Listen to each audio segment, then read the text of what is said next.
नमस्कार, मैं सीमा जिचकर। आज मैं आपको नमक शीर्षक वाली कहानी के बारे में बताने जा रही हूँ। इस कहानी को रजिया सज्जाद जहर जी ने लिखा है। आइए इसका जीवन परिचय संक्षिप्त में देखते हैं। इनका जन्म 15 फरवरी सन 1917 अजमेर राजस्थान में हुआ था। प्रमुख रचनाएं जर्द गुलाब उर्दू कहानी संग्रह है। सम्मान सोवियत भूमि नेहरू पुरस्कार, उर्दू अकादमी उत्तर प्रदेश, अखिल भारतीय लेखिका संघ अवार्ड। निधन 18 दिसंबर सन 1979 में हुआ था।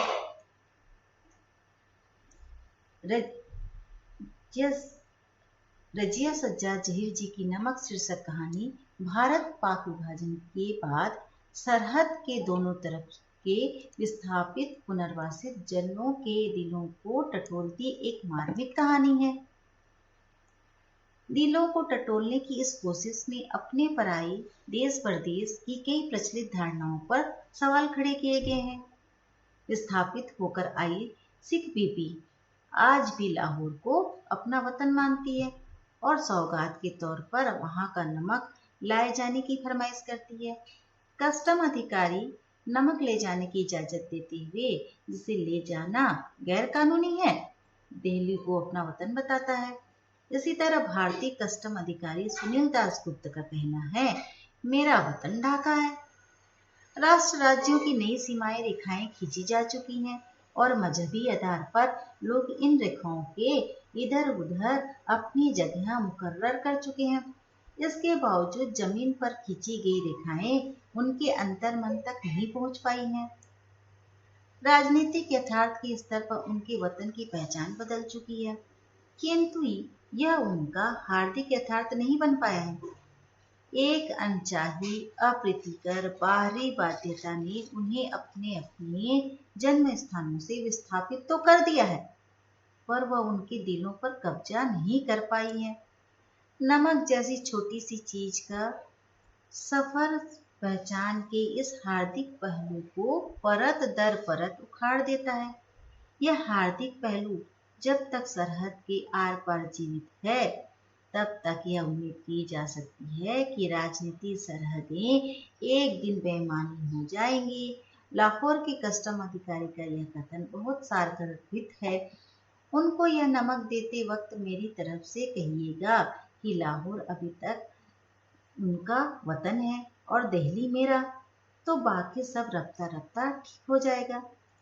इसे पढ़ते हुए एक सवाल हमारे मन में जरूर उठ सकता है, क्या धर्म मजहब के आधार पर नई सरहदों के आर पार फेंक दिए गए लोगों को वह पीढ़ी जिनके दिलों में अपनी जन्मस्थली के प्रति गहरा लगाव है कि खत्म हो जाने पर रफ्ता रफ्ता ठीक हो जाने की उम्मीद भी खत्म हो जाएगी?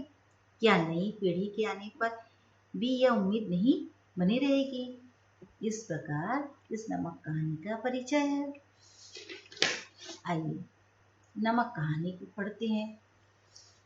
उन सिख बीवी को देखकर सफिया हैरान रह गई थी कि किस कदर वह उसकी माँ से मिलती थी।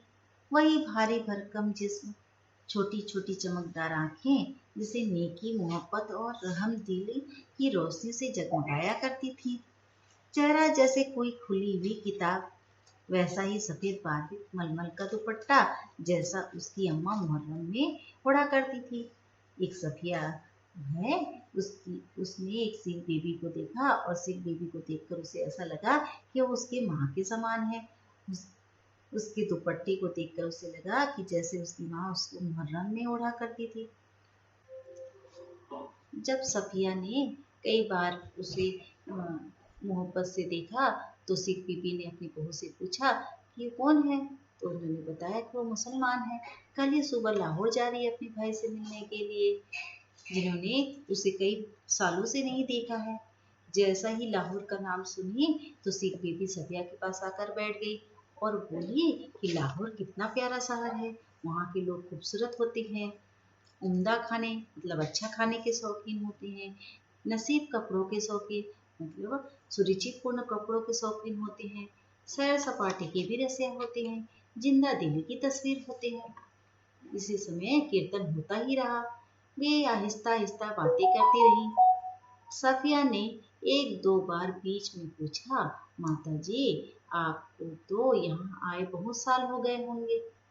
तो सफिया की बात सुनकर सिख बीबी ने कहा, हाँ बेटी, जब हिंदुस्तान बना था तभी आए थे। वैसे तो अब यहाँ हमारी कोठी भी बन गई है, बिजनेस भी है, सब ठीक है, पर लाहौर बहुत याद आता है। हमारा वतन तो जी लाहौर ही है।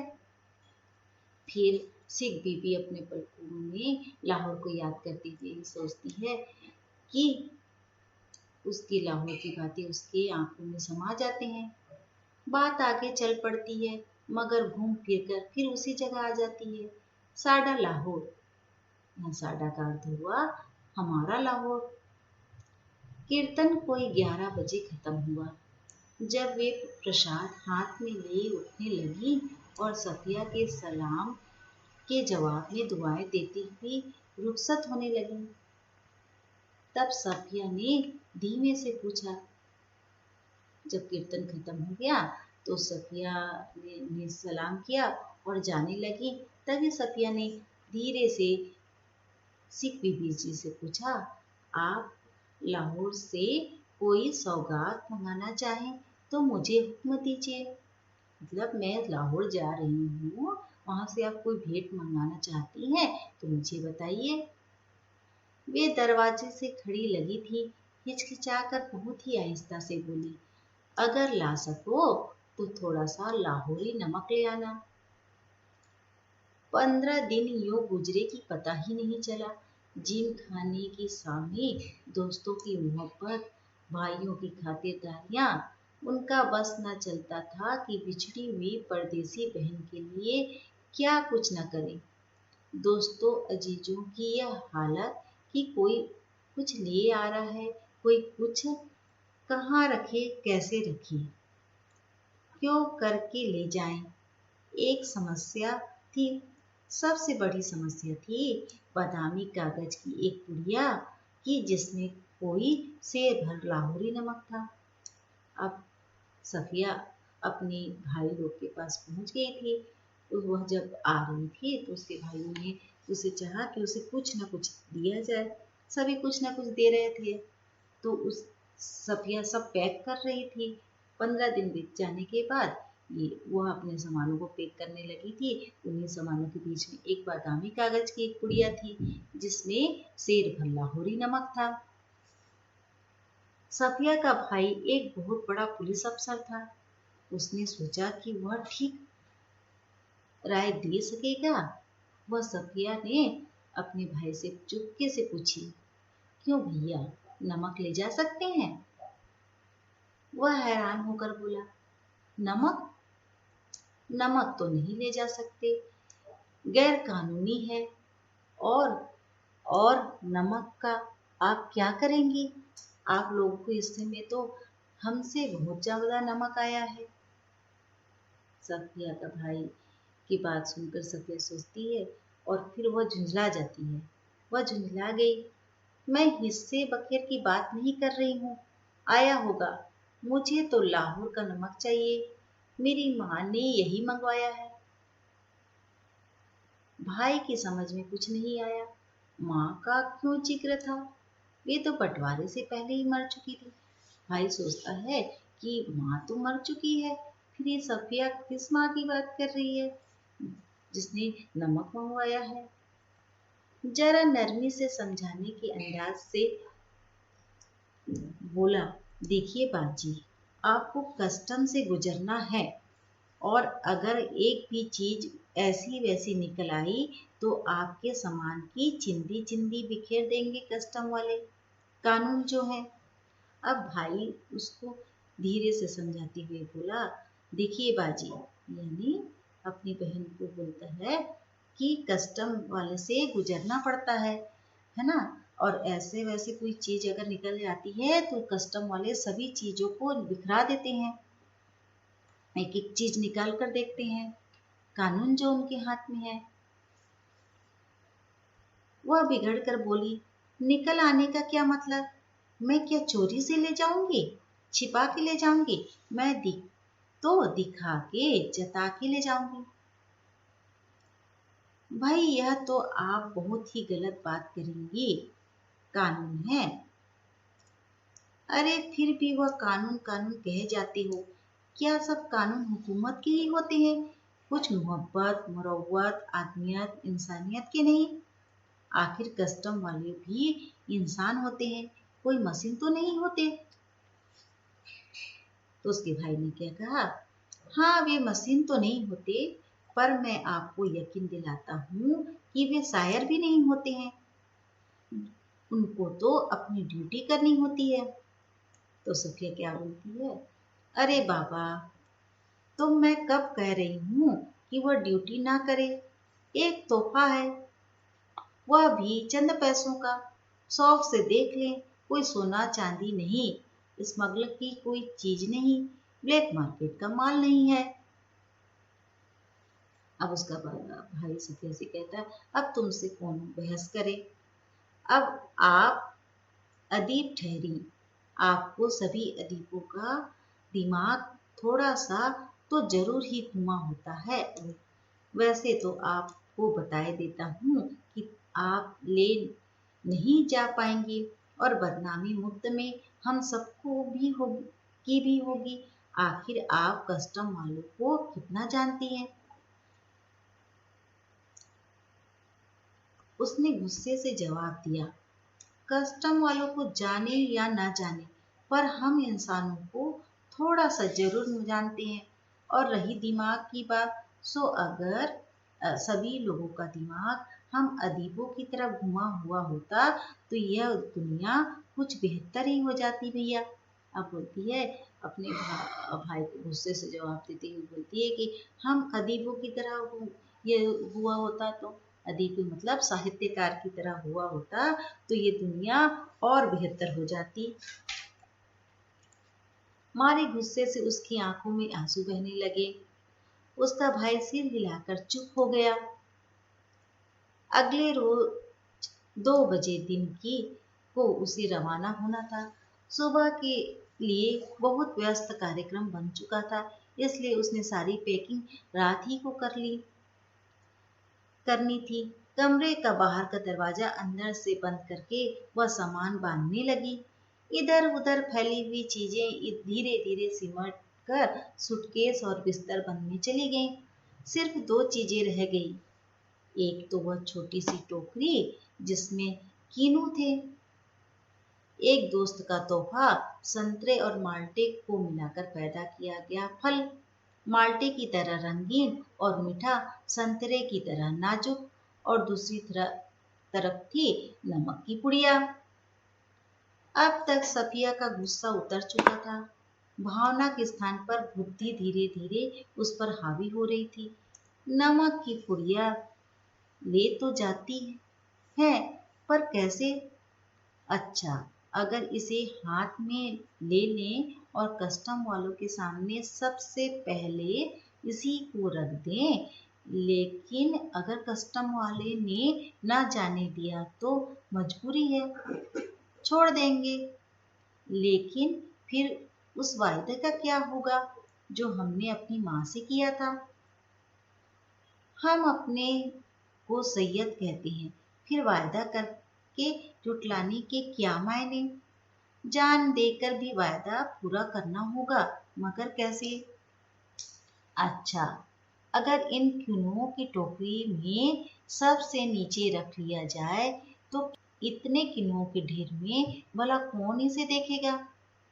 और अगर देख लिया, नहीं जी, फलों की टोकरी तो आते वक्त भी किसी की नहीं देखी जा रही थी। उधर से केले, इधर से कीनू, सभी ला रहे थे, ले जा रहे थे। यही ठीक है, फिर देखा जाएगा। इस प्रकार सफिया ने कीनू की टोकरी में नमक को रख लिया। सफिया ने सारे कीनू को कालीन पर उलट दिया, टोकरी को खाली की और नमक की पुड़िया उठाकर टोकरी की तह में रख दी, अर्थात उसे टोकरी के अंदर रख दिया। एक बार झांक कर उसने पुड़िया को देखा और उसे ऐसा महसूस हुआ जैसे मानो उसने अपने किसी प्यारे को कब्र की गहराई में उतार दिया हो। मतलब अपनी सबसे प्यारी चीज को उसको अंदर में दबा के रख दिया हो। कुछ देर तक वहां पर घुड़ू बैठी रही। वह बुढ़िया को तकती रही और उन कहानियों को याद करती रही जिसे वह अपने बचपन में अपनी अम्मा से सुना करती थी।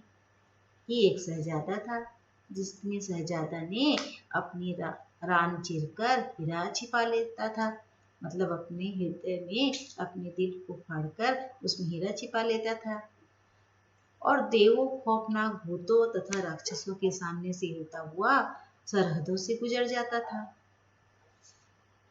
वह सोचती कि इस जमाने में ऐसी कोई तरकीब नहीं हो सकती थी, वरना वह भी अपना दिल चीरकर उसमें वह नमक को छिपा कर रख लेती। फिर उसने एक आह भरी।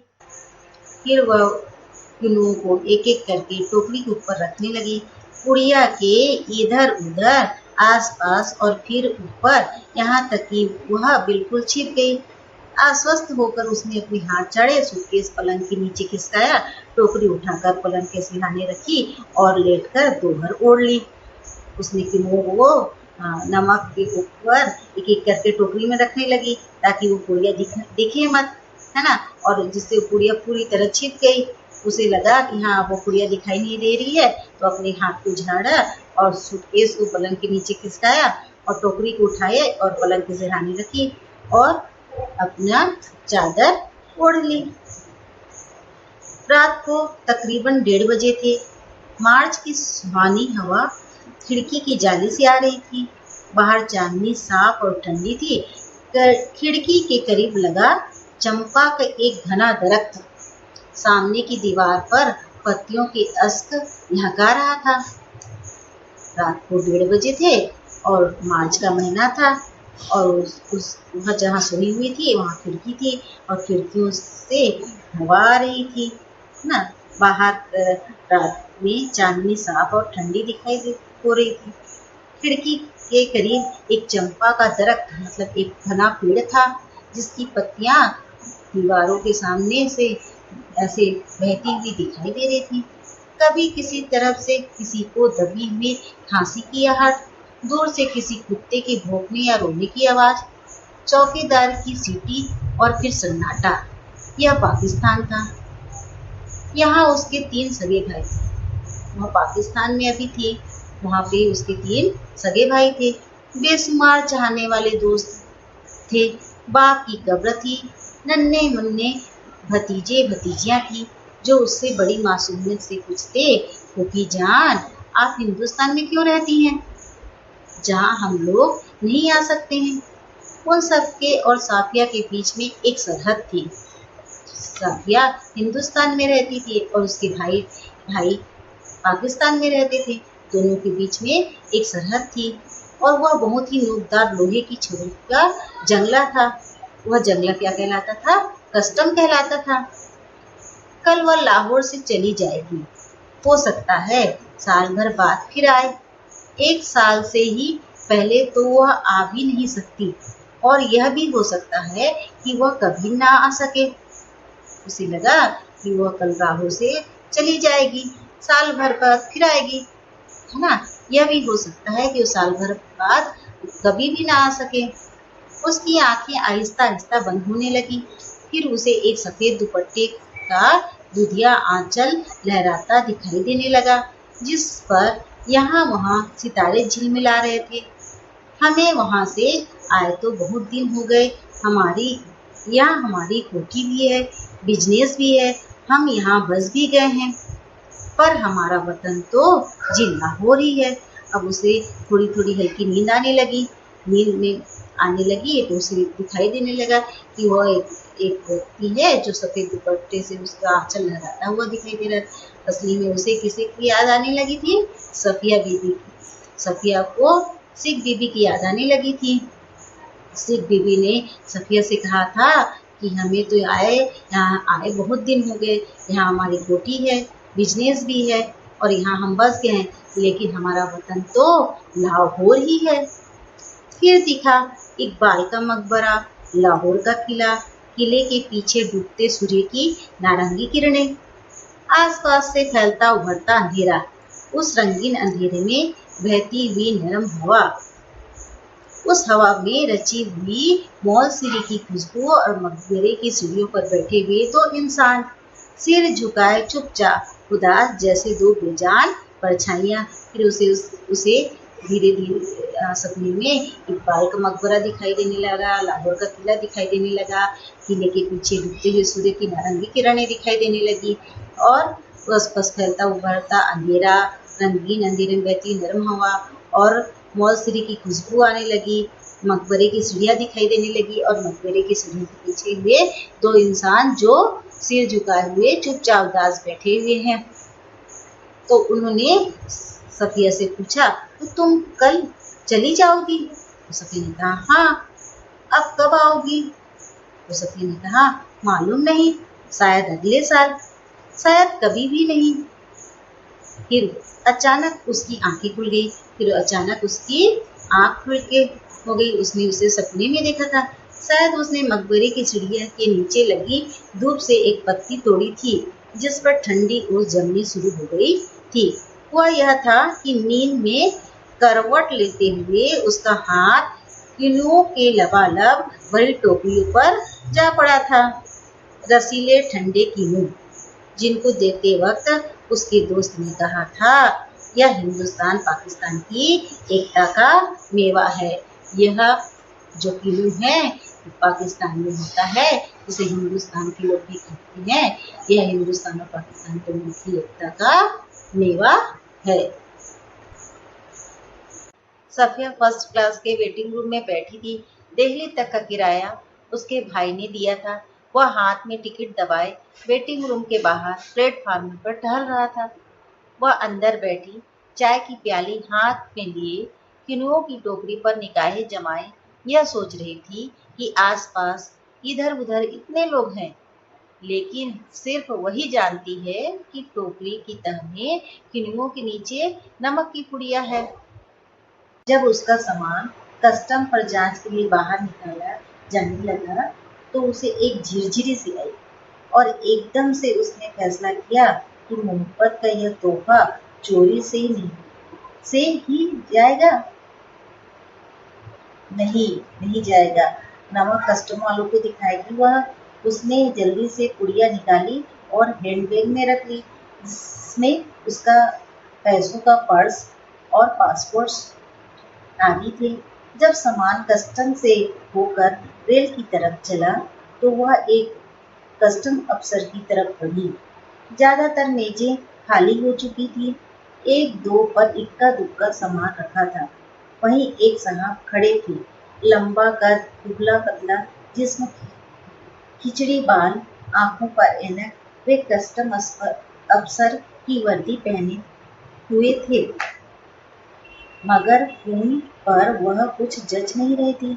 सफिया कुछ हिचकिचाकर बोली, मैं आपसे कुछ पूछना चाहती हूँ। जब सफिया का सामान कस्टम के लिए बाहर निकला तो उसको एक कपकपी सी छा जाती है। उसे लगा कि मैं जो इतने प्यार से किसी के लिए भेंट के रूप में ले जा रही हूँ, वो भी चोरी से? नहीं, वह जो नमक ले जा रही है वो कस्टम वालों को दिखाएगी। उसने जल्दी से ही वो पुड़िया निकाली और अपने हैंड बैग, जिसमें उसमें पैसे भी थे और उसके पासपोर्ट भी थे, और उस कस्टम ऑफिसर की ओर चली गई। कस्टम ऑफिसर वह कस्टम ऑफिसर लंबा कद का था, दुबला पतला था, उसके बाल फैले हुए थे, आंखों पर चश्मा था। वह अफसर की वर्दी पहना हुआ था, लेकिन उसके ऊपर अफसर की वर्दी जच नहीं रहा था। सफिया कुछ हिचकिचाकर बोलती है, मैं आपसे कुछ पूछना चाहती हूँ। तो कस्टम ऑफिसर उसको नजर भर के देखता है और बोलता है, फरमाइए। उनके लहजे ने सफिया की हिम्मत बढ़ा दी। आप कहाँ के रहने वाले हैं? तो सफिया को ऐसे लगा कि वह उसे जानती है। उसके बातों से उसे अपनेपन का एहसास हुआ और उसने उससे हिम्मत करके बोली कि आप कहाँ के रहने वाले हैं? उन्होंने कुछ हैरान होकर फिर उसे गौर से देखा। मेरा वतन दिल्ली है। आप भी तो हमारी ही तरफ की मालूम होती है। अपने अजीजों से मिलने आई होंगे। तो उसने उसे गौर से देखकर कहा, मेरा वतन तो दिल्ली है। आप भी तो हमारी तरफ की मालूम होती हो। सफिया को देखकर कहा कि मेरे को लगता है कि तुम भी उसी तरफ की हो। क्या पाकिस्तान तुम अपने अजीजों मतलब प्रिय से मिलने आई थी? तो सफिया ने कहा, जी हाँ, मैं लखनऊ की हूँ, अपने भाइयों से मिलने आई थी। वे लोग इधर आ गए हैं। आपको आपको भी तो शायद इधर आए। तो कस्टम ऑफिसर बोलता है, जी, जब पाकिस्तान बना था वो तभी यहाँ आए थे, मगर हमारा वतन तो दिल्ली ही है, मतलब हमारा वतन तो दिल्ली है। सफिया ने हैंड बैग मेज पर रख दिया और नमक की पुड़िया निकाल कर उसके सामने रख दी और फिर आहिस्ता आहिस्ता रुक रुक कर उनको सब कुछ बता दिया। सफिया ने क्या किया, अब कस्टम ऑफिसर के सामने अपना हैंड बैग को मेज पर रखा और नमक की पुड़िया को कस्टम ऑफिसर के सामने निकाल कर रख दी और धीरे धीरे वो सारी बातें बताई कि उसे नमक किसने मंगाया है। उन्होंने पुड़िया को धीरे से अपनी तरफ सरकाना शुरू किया। जब सफिया की बात खत्म हो गई तब उन्होंने पुड़िया को दोनों हाथों में उठाया और अच्छी तरह लपेटा और खुद सफिया के बैग में रख दिया। बैग सफिया को देते हुए बोले, मोहब्बत तो कस्टम से इस तरह गुजर जाती है कि कानून हैरान रह जाता है। तो फिर धीरे धीरे उसकी बातें को सुनते सुनते कस्टम ऑफिसर ने उसकी बातें को अच्छे से सुना और उसकी पुड़िया को, नमक की पुड़िया को उठाया और उसके हैंडबैग में रख दिया और सफिया को बोला, प्यार के कारण जो कस्टम में भी है चीज इस प्रकार गुजर जाती है कि कानून भी देखकर हैरान रह जाता है। वह चलने लगी तभी वे भी खड़े हो गए और कहने लगे, जामा मस्जिद की सुठियों को मेरा सलाम कहिएगा और उन खातून को यह नमक देते वक्त मेरी तरफ से कहिएगा कि लाहौर अभी तक उनका वतन है और दिल्ली मेरा, तो बाकी सब रफ्ता रफ्ता ठीक हो जाएगा।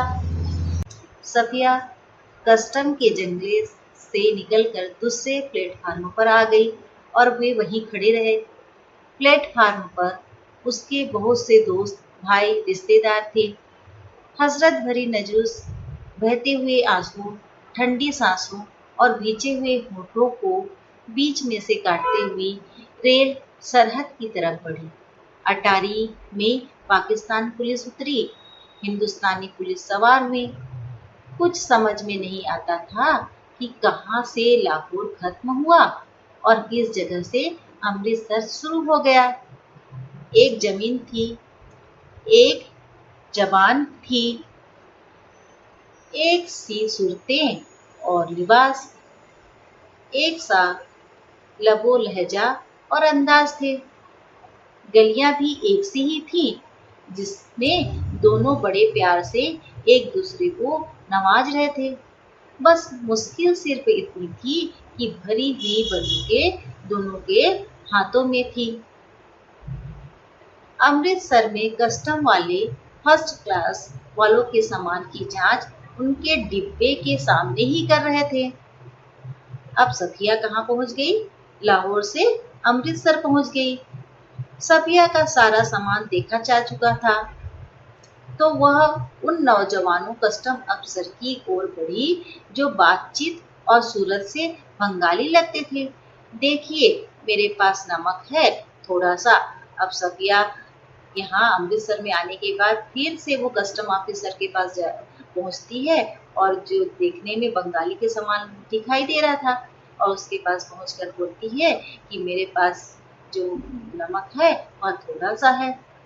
फिर उसने हैंडबैग खोला और वह पुड़िया उनकी तरफ बढ़ाते हुए, अटकते, झिझकते, हिचकिचाते हुए उनको सब कुछ कह सुनाया। उन्होंने फिर सिर झुका लिया था, सुनते रहे, बीच बीच में सिर उठाते, गौर से उसे देखते, फिर सुनने लगते। बात पूरी हो गई तो उन्होंने एक बार फिर सफिया को ऊपर से नीचे तक देखा, धीरे से बोले, इधर आइए जरा। अब सफिया ने अपना हैंड बैग खोला, उसमें से पुड़िया निकाले और धीरे धीरे हिचकिचाते हुए उसको बताई कि मैं वहाँ कैसे लाहौर से ये नमक की पुड़िया इसके लिए अपने वतन लेके आई हूँ। वह कस्टम ऑफिसर सिर झुकाकर सब कुछ सुन रहा था, फिर बीच बीच में सिर उठाता और देखता। फिर उसने सफिया को कहा कि आप इधर आइए जरा। चलते चलते उन्होंने एक दूसरे से कहा, इनके सामान का ध्यान रखिएगा। फिर कस्टम ऑफिसर ने एक दूसरे ऑफिसर से कहा कि इसके सामान का ध्यान रखिएगा। प्लेटफार्म के सिरे पर एक कमरा था, वे उसके अंदर घुसे। सफिया दाखिल होते हिचकिचाई। वे मुस्कुराकर बोले, आइए आइए ना। जेब से रुमाल निकालकर उन्होंने कुर्सी को झाड़ा और बोले, बैठिए। तब वह कमरे के अंदर गई तो अफसर ने कुर्सी को झड़ाया और उसको सफिया को कहा, आप यहाँ बैठिए। सफिया ने पुड़िया और बैग को मेज पर रख दिया। बाहर की तरह झांक कर उन्होंने एक पुलिस वाले को इशारा किया। सफिया के पैर तले की जमीन खिसकने लगी। अब क्या होगा? अब सफिया ने पुड़िया और बैग को मेज पर रख दिया था और बाहर की तरफ झांकने लगी। तभी वो कस्टम ऑफिसर ने पुलिस को इशारा किया तो सफिया को अब डर लगने लगा कि अरे अब कुछ होगा क्या। तो फिर कस्टम ऑफिसर कहता है, 2 चाय ले आओ, अच्छी वाली। पुलिस वाला सफिया को घूरता हुआ चला गया। फिर उन्होंने मेज की दराज खींची और उसमें अंदर दूर तक हाथ डालकर एक किताब निकाली। किताब को सफिया के सामने रखकर उन्होंने पहला सफ़ा खोल दिया। बाईं ओर नजरुल इस्लाम की तस्वीर थी और टाइटल वाले सफ़े पर अंग्रेजों के कुछ धुंधले शब्द थे। शमसुल इस्लाम की तरफ से सुनील दासगुप्त को प्यार के साथ, ढाका 1946। अब अपने कस्टम ऑफिसर ने अपने मेज की दराज को खोली और हाथ में डालकर एक किताब निकाली। उस किताब में नजरुल इस्लाम की तस्वीर थी और टाइटल वाले सफ़े पर अंग्रेजी के शब्द कुछ लिखे थे। शमसुल इस्लाम की तरफ से सुनील दासगुप्त को प्यार के साथ, सन 1946 में ढाका में। तो सफिया क्या पूछती है, तो आप क्या ईस्ट बंगाल के हैं? तो वो ऑफिसर बोलता, हाँ, मेरा वतन ढाका है। उन्होंने बड़े फख्र से जवाब दिया, बहुत अच्छे से बताया कि मेरा वतन ढाका है। तो आप यहाँ कब आए? जब डिवीजन हुआ तभी आए, मगर हमारा वतन ढाका है। मैं तो कोई 12-13 साल का था। पर नजरुल और टैगोर को तो हम बचपन से पढ़ते थे।